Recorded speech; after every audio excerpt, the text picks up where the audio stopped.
Hi friends! இன்றைக்கி வந்து ரொம்ப பிஸியான டே. வீட்டு வேலை எக்கச்சக்கமா இருக்குது. ஸோ, அதனால் ஹெல்த்தியாக சுறுசுறுப்பாக இருக்கணும் அப்படின்னு சொல்லிட்டு என்னோட கருப்பு கவுனி மிக்ஸ் தான் நான் இன்றைக்கி வந்து செஞ்சுட்ருக்கேன்.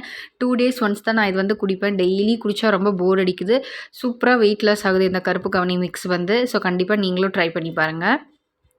வீட்லேயே பன்னீர் செய்கிறது ரொம்ப ரொம்ப ஈஸி. வினிகரும் இந்த பன்னீர் மேக்கர் பாக்ஸும் வாங்கி வச்சிட்டிங்கன்னா, பால் இருந்தது அப்படின்னா வீட்டிலேயே வந்து செஞ்சிடலாம். நான் வீக்லி 2 லிட்டர் மாதிரி கரெக்டாக கால்குலேட் பண்ணி வச்சுட்டு பன்னீர் வந்து அந்த 1 வாரத்துக்கு மாதிரி யூஸ் பண்ணிக்குவேன். இன்றைக்கி ஒரு ஃபேமஸான ஜுவல்லரி பிராண்ட்லேருந்து நம்ம வந்து ஜுவல்லரி வந்து வாங்கியிருக்கோம். பல்மோனாஸ் அப்படின்ட்டு. இது ஒரு ஹீரோயின் தான் இந்த பிராண்ட் வந்து ரன் பண்ணுறாங்க. ஸோ, ரொம்பவே நல்லா இருந்தது. தங்கம் விற்கிற விலைக்கு நம்ம வந்து டிசைனாக போடவும் முடியாது. அது சேஃப்டியும் இல்லை இப்போ வர நியூஸ் எல்லாம் பார்த்தா. ஸோ, இந்த மாதிரி நீங்கள் வந்து ப்ரிஃபர் பண்ணலாம். காலேஜ் கோயிங், ஆஃபீஸ் கோயர்ஸ் எல்லாம் இந்த மாதிரி நம்ம ப்ரிஃபர் பண்ணலாம். நான் எனக்கு ஒரு இன்விசிபிள் செயினும் என் ஹஸ்பண்ட்க்கும் இந்த மாதிரி ஆர்டர் பண்ணியிருந்தேன். இதை பற்றியான டீட்டெயில்ஸ் நெக்ஸ்ட் வீடியோவில் பார்க்கலாம்.